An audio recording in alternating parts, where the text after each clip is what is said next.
Bien, como en otras oportunidades, estoy conversando con Dennis Small, director para Latinoamérica de la revista Air, e integrante del movimiento Lyndon LaRouche. Dennis, muchas gracias por atendernos una vez más. ¿Cómo estás? Bien, muy bien y gracias a ti por esta oportunidad para seguir las discusiones que hemos tenido.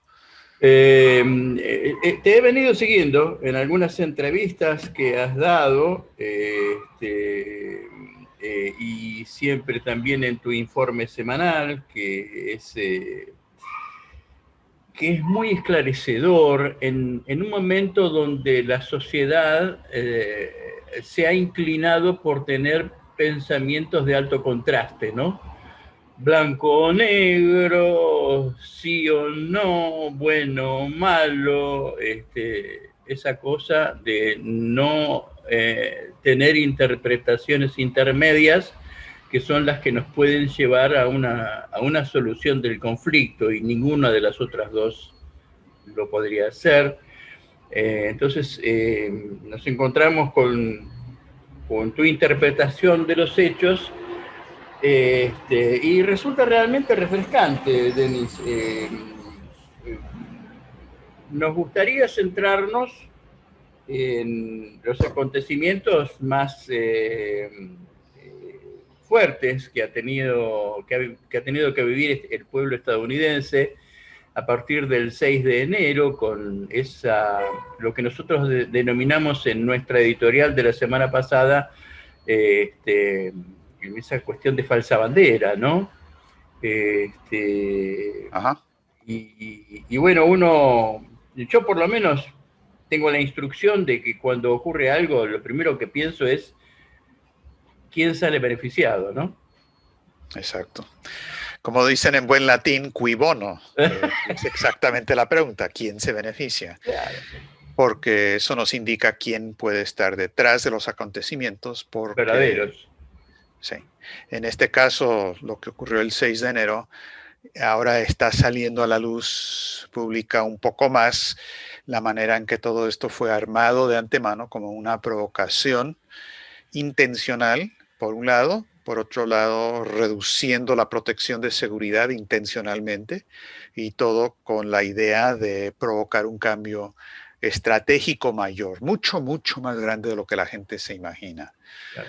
En ese sentido, Justificar acciones posteriores, ¿no? Porque nosotros vimos acá en Argentina, estamos a varios miles de kilómetros del Capitolio, y veíamos cómo los policías le abrían las vallas a la gente. sí. Prácticamente eran porteros, digamos, ¿no? Sí, eso y también la violencia estaba organizada de antemano. La gente pregunta si los profesionales violentos eran de la izquierda o de la derecha, y la respuesta es sí. Claro. Sí, nos recuerda lo que pasó. Hay dos antecedentes históricos que te quiero mencionar, Enrique. Uno es lo que pasó con el famoso incendio del Reichstag Claro, en claro, 1933. claro. Y en ese caso fue algo que armaron los nazis, culpando a los comunistas para lo que iba a ser la consolidación del poder de Adolfo Hitler, cosa que lograron. Eso es famoso. Despertar el Lo, odio en la población. sí, exacto, y aprovechar el hecho de que no fue simplemente una falsa bandera, por lo siguiente, porque es un hecho histórico que en los años 30 los bolcheviques y los nacionalsocialistas eran casi uña y carne, eran casi la misma cosa.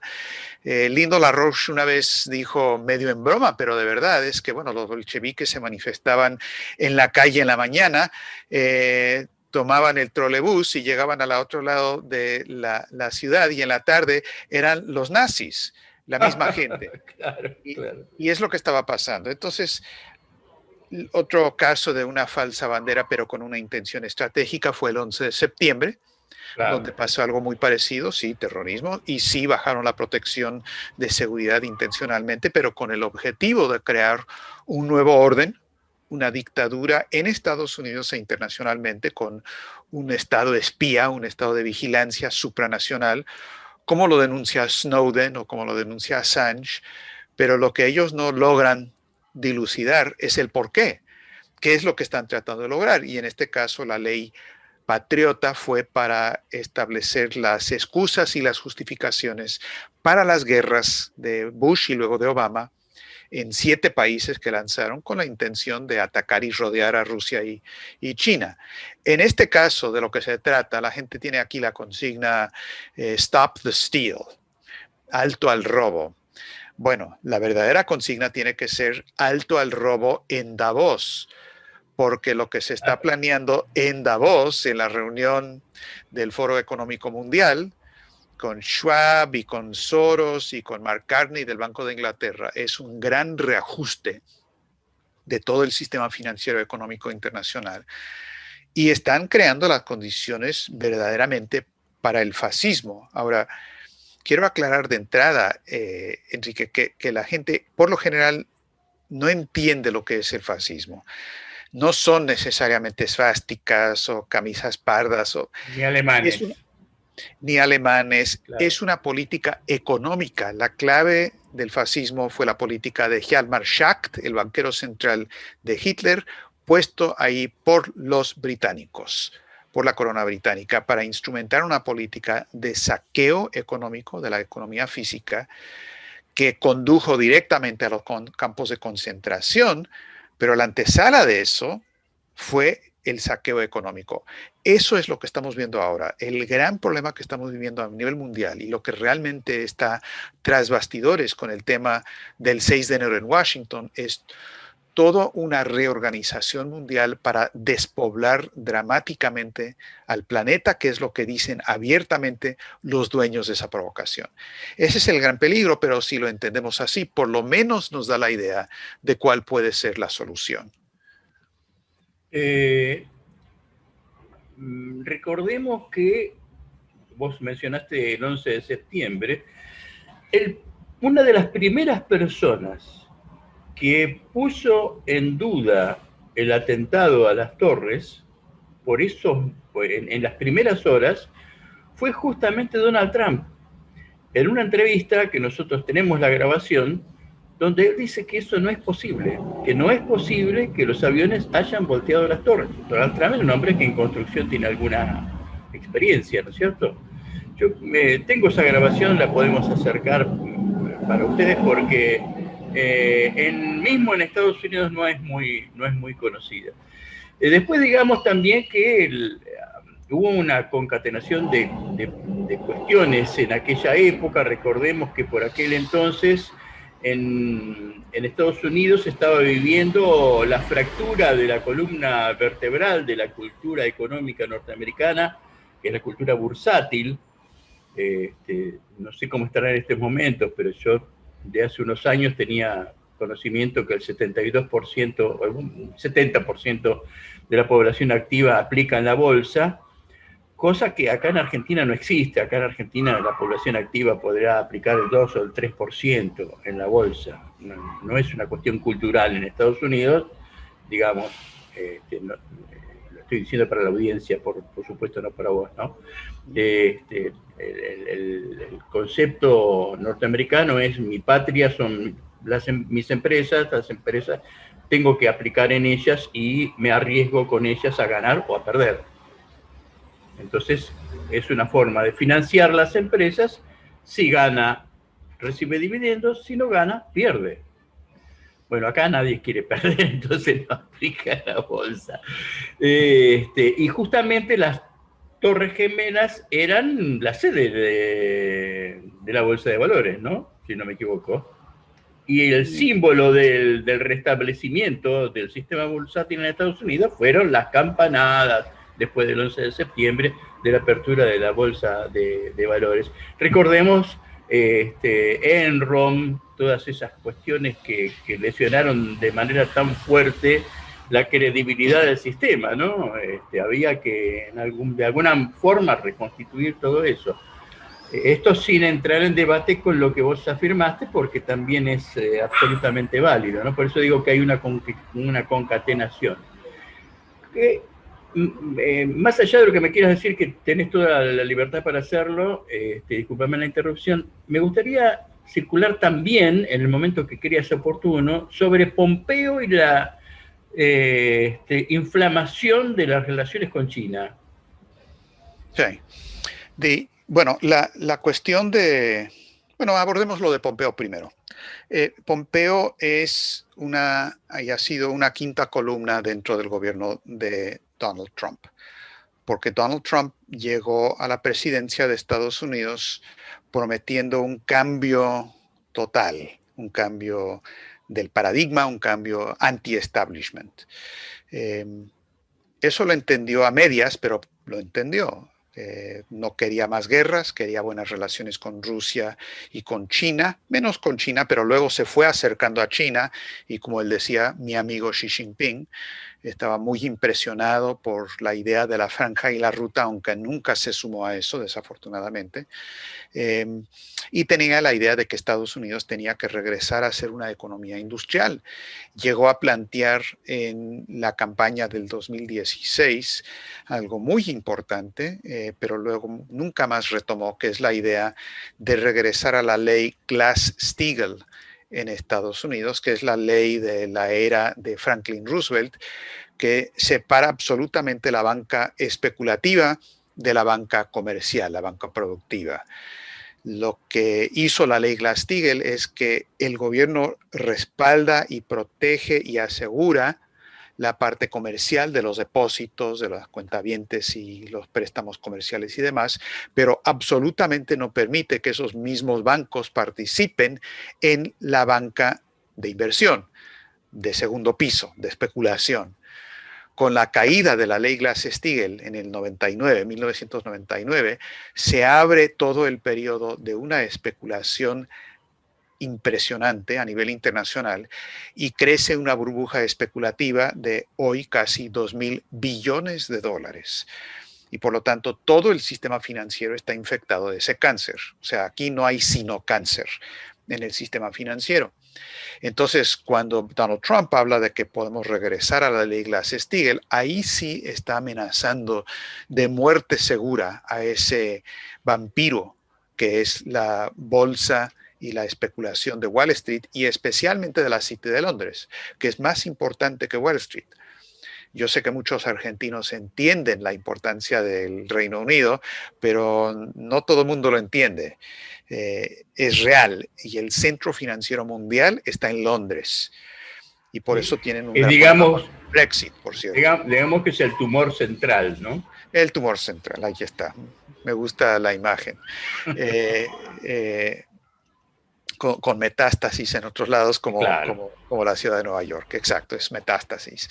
Entonces, ese es el problema y Trump empieza a amenazar eso. Entonces, como parte de eso es la relación con China. Ahora, lo que hace Pompeo es que él, después de que John Bolton trató de hacerlo, pero lo sacó Donald Trump, es la figura clave en provocar una confrontación con China y con Rusia, que son los únicos aliados posibles de Estados Unidos como nación, no como Wall Street, como nación, Estados Unidos, China y Rusia, en contra de este aparato financiero internacional. Entonces, Pompeo juega ese papel decisivo. Él en estos últimos días llega al punto casi de reconocer a Taiwán como país independiente, con lo que se cruzaría la línea roja de los chinos, y nadie lo debe dudar. China lo ha dicho y es verdad, para ellos eso es una línea roja. Claro. Y ellos han dicho que si en estos últimos días del gobierno de Trump, si Pompeo se atreve a lanzar algo militarmente, China va a responder militarmente. Y entonces el mundo está en ese tipo de situación de peligro. Ahora, para decirlo rápido, sería una discusión más amplia. Yo no creo que la gran conspiración del 11 de septiembre está en si atacaron o no atacaron aviones, si fue así o no. Yo creo que sí es lo que ocurrió. Y creo que mucha de la gente se ha ido con la finta de ver en eso la conspiración, en vez de hacerse la pregunta, bueno, ¿quién hizo esto y por qué? Mucha de la gente, el problema de la gente que arma todas las estructuras de las conspiraciones, y ojo, sí hay conspiraciones porque es la manera en que se mantiene en el poder, pero la gente que arma muchas de esas cuestiones de conspiraciones sin llegar nunca a la cuestión de qué vamos a hacer para cambiar esto, eso mismo es la peor de las conspiraciones. Claro. Hablo de cosas como, por ejemplo, no me refiero a tus comentarios, me refiero a gente como No, está bien. QAnon. Pero lo menciono porque sí hay gente que luego se va con la finta, ¿no? Y dice, bueno, pero... Y se pasan todo el día, toda la semana, todo el año, toda la década, viendo si eran cargos explosivos especiales dirigidos, que puede ser, que ayudaron en eso, Claro. y eran carros metidos y tenían cosas en los baúles de los carros, en el sótano, pero sin preguntarse lo más importante, ¿quién lo hizo y por qué? Claro, claro. Y esa es la cuestión. Y lo mismo está pasando ahora. La gente está viendo demasiados videos sobre lo que pasó o supuestamente pasó el 6 de enero, porque a estas alturas el 90% de esos videos son falsos. Uno nunca va a llegar a conocer la verdad en base a las evidencias colocadas en el camino. La cuestión aquí es quién lo armó y por qué. Y para eso la solución es fundamental. Mira, estamos en un momento de una crisis tan grande como la que ocurrió en el siglo XIV, en que toda una civilización se viene abajo, toda una economía, toda una estructura política, social. Y la pregunta es si podemos, en estas condiciones de crisis, evitar la violencia que se está provocando, reconociendo esa polarización y esas diferencias, pero no tratando de llegar a un acuerdo con ponendas en base al sistema establecido. Ahí no hay solución. Y por más componendas a las que se llegue, si uno suma blanco y negro y llega a gris, no es una solución. Se requiere lo que Helga LaRouche está identificando como la estrategia de la coincidencia de opuestos. ¿Qué quiere decir eso? Es una referencia al gran filósofo renacentista Nicolás de Cusa, cardenal Nicolás de Cusa, que desarrolla la idea de toda la ciencia de que detrás de dos cosas que pueden ser contradictorias en sí, que pueden parecer que el interés de fulano y el interés de mengano simplemente no pueden coexistir, y de hecho en el sistema actual fulano y mengano tienen intereses opuestos.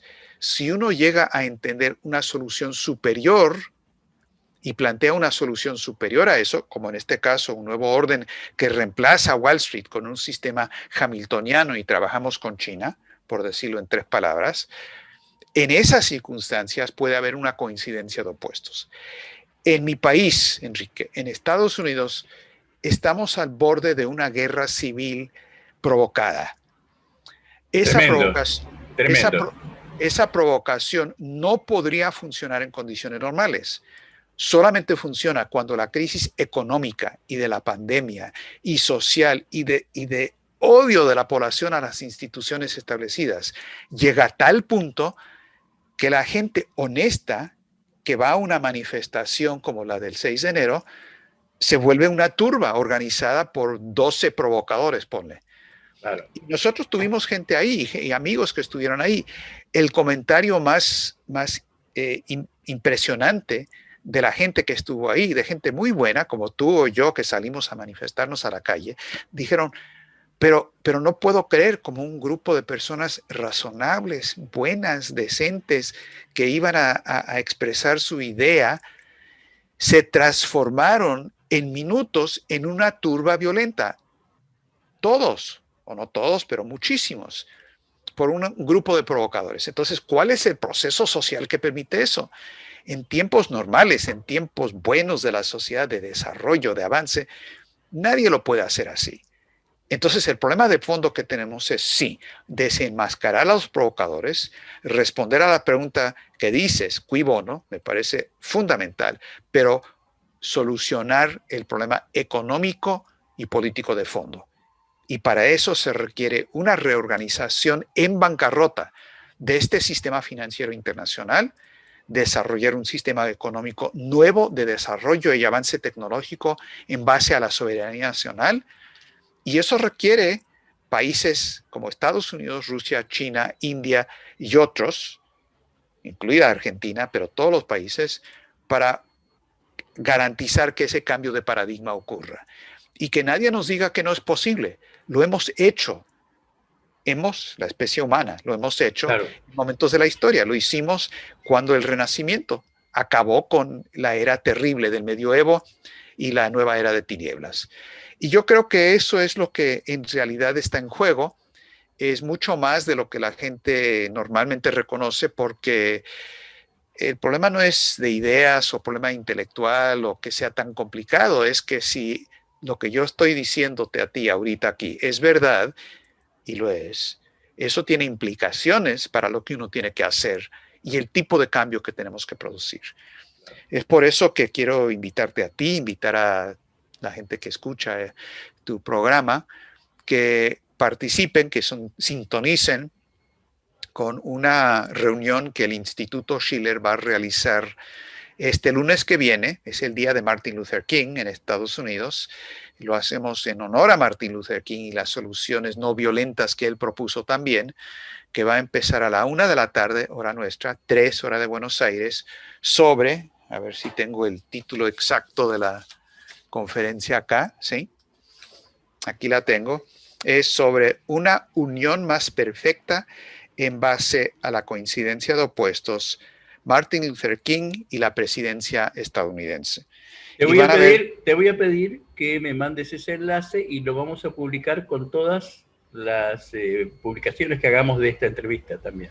Te lo agradezco muchísimo, creo que va a ser muy interesante y adelanto que lo vamos a hacer con interpretación simultánea al español. Si entienden inglés, tanto mejor, si no, no hay ningún problema, va a estar en español también. Brillante, brillante. Tenemos 2 minutitos, te voy a hacer una pregunta tal vez incómoda. Haciendo un paralelismo con Los Simpsons, que allá por el 2013 anunciaron la pandemia de una manera que conmueve al que ve aquellos videos, ¿no? Trump es Shrek y ¿cómo se llama? Ahí se me borró el nombre del candidato. ¿Cómo puede ser? El que está para presidente de Estados Unidos ahora, ¿cómo se llama? Biden. Biden. Joe Biden. Y Biden es Lord Farquaad. Bueno. Digo, porque el gran problema de Trump es que él parece Shrek. Es torpe, brusco, etcétera, pero en realidad es el tipo que no hizo ninguna guerra. Obama hizo 7 guerras y todos dicen, ay, qué lindo Obama. Y Lord Farquaad es elegante, tiene una linda voz, tiene procederes bonitos, pero es una porquería de persona. Por eso te hago Mira, no me es incómodo para nada. Lo que estamos viviendo en Estados Unidos es una explosión popular en contra de las instituciones establecidas, como se está viviendo en Inglaterra también. Eso es lo que es Brexit, como se vivió en Italia, como se vivió en México, lo que produjo la elección de López Obrador. Esto no es de izquierda, no es de derecha, no es conservador, no es liberal. Es el resultado dentro de la población de lo que se le ha hecho por décadas. No saben lo que se les hizo, no saben quién, no saben por qué, pero sí saben que no les gusta. Después del incidente del 6 de enero, se hizo una encuesta en Estados Unidos de la agencia Quinnipiac, que es una de las más razonables, donde el 71% de los votantes republicanos dijeron que tienen una visión favorable del presidente Trump. Esto quiere decir, tal y como lo ha dicho Trump, que 70 millones o más de personas en Estados Unidos respaldan el hecho de que alguien, por lo menos como Trump, se volvió el abanderado de nuestros descamisados. Nos son sin camisa, como han sido Claro, muchas claro. veces, pero es la gente, los deplorables que decía Hillary Clinton. Es la imagen. Y eso es lo que pasa en la población. Entonces, la gente que habla bonito, que uno sea un Shrek o algo, la cuestión es que aquí hay un problema fundamental que no desaparece si no se resuelve. Y ese es el caldo de cultivo dentro del que están tratando de meter la mano los que quieren llevar eso en una dirección violenta, como lo que ocurrió con la Revolución Francesa. Las razones de la Revolución Francesa fueron correctas, pero el jacobinismo controlado por Londres llevó eso a la violencia. Hoy es la misma pelea en Estados Unidos. Si va a haber esa violencia o va a haber una solución en base a la coincidencia de opuestos con un cambio de paradigma mundial. Eso es lo que es lo que tenemos ante nosotros. Bueno, Denis, yo te tengo que agradecer muchísimo la entrevista porque sé que te tienen